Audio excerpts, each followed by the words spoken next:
Una po natin gagawin, tanggalin lang po natin yung ating laman ng isda sa ating gagawing fish fillet. Dito po tayo magsisimula sa kanyang buntot para matanggal po na maigi yung kanyang laman.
Hugasan muna natin yung ating isda, saka natin tanggalan ng tinik.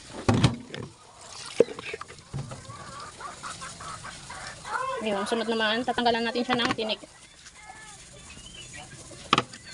Para hindi tayo matinikan, tanggalin lang natin yung pinakatinik mo.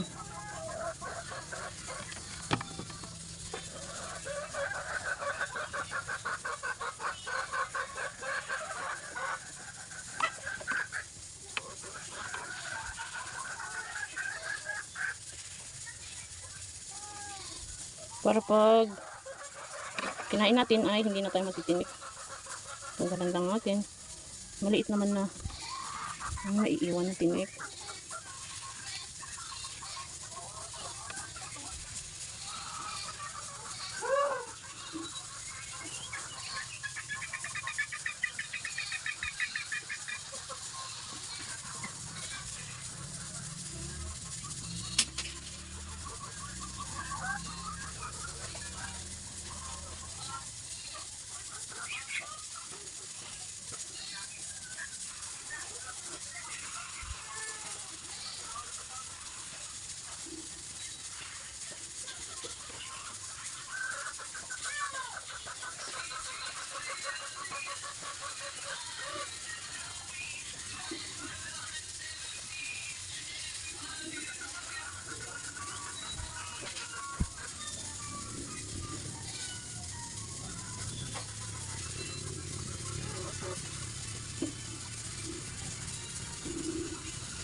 Mabusisi lang po ang pagtatrabaho ng gagawin nating recipe for today. Pero pag gusto natin ng maiba naman yung ating mga isda, ang pagkakaluto, kailangan natin magtiyaga.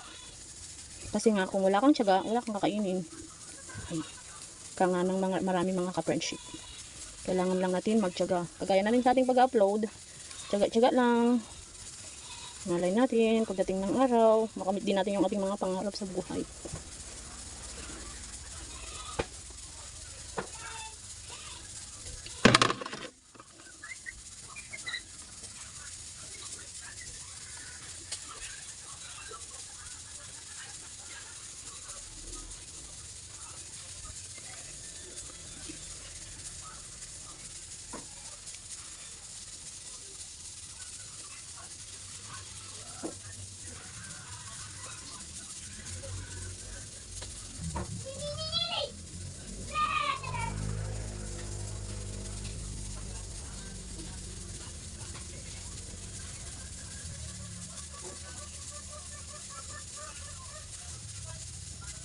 Ngayon naman, hugasan na natin yung ating fish.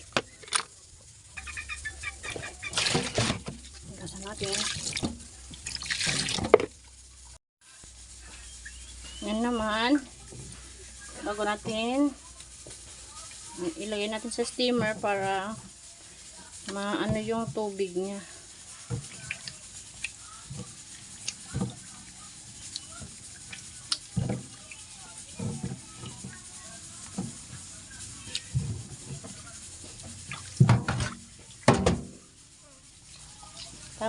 Handa na natin yung ating chicken, ay fish, para sa ating pagtitimpla. Timplahan muna natin mga ka-friendship ng kalamansi at asin. Tsaka konting pampalasa.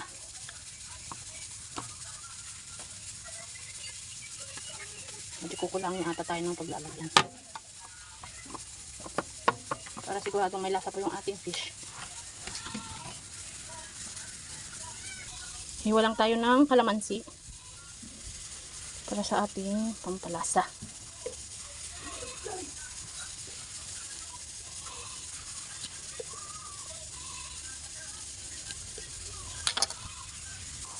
Budburan lang natin ng konting asin. Tapos ang ating kalamansi.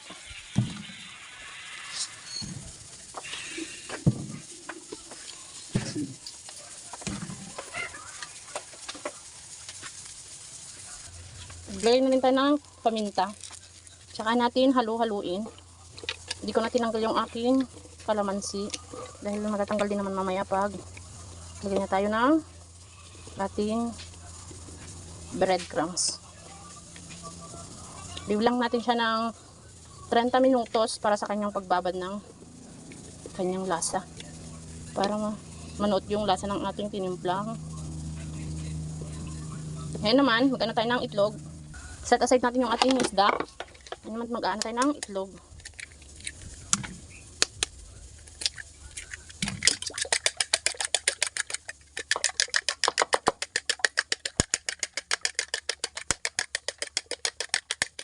Yan. Set aside ulit natin. At gagamit din po pala ako ng crispy fry. Pang-dip natin sa ating first coating. Para naman may lasa yung ating itlog. Kasi hindi ko na tinimplahan yung itlog. Ito na yung gagawin kong pinaka timpla ng ating coating. Ilagay lang tayo. Gagamit din po pala ako ng breadcrumbs. Ngayon, gagawin natin, kukoting lang natin siya sa ating crispy fry at pagkatapos sa ating itlog. Sausaw natin siya sa itlog. Then sa ating breadcrumbs. Coating lang natin sa breadcrumbs. Same process lang po tayo. Sa ating crispy fry. Then sa itlog. Tapos sa ating breadcrumbs. Paulit-ulit lang po ito.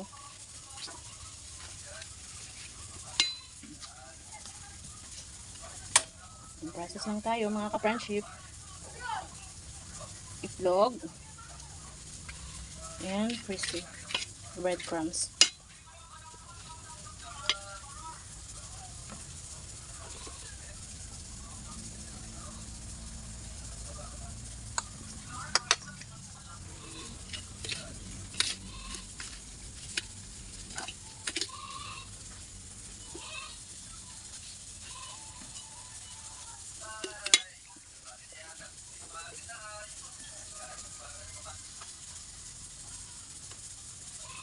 Itlog. Kinamay ko na po pero malinis naman po yung aking kamay. Ayan. Pwede na tayong magluto.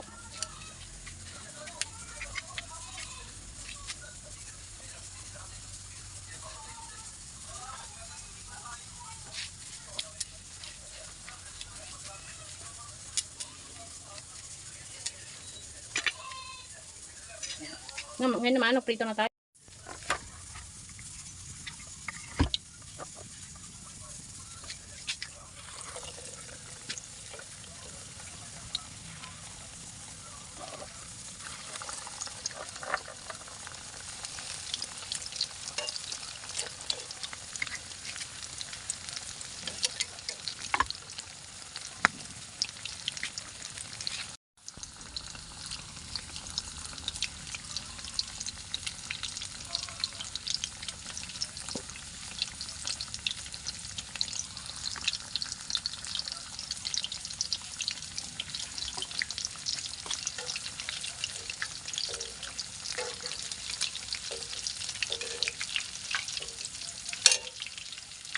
Yan. Low heat lang po tayo mga ka-friendship kasi yung ating isda is hindi ko na siya nilaga.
Ayan. Ito na yung ating fish fillet.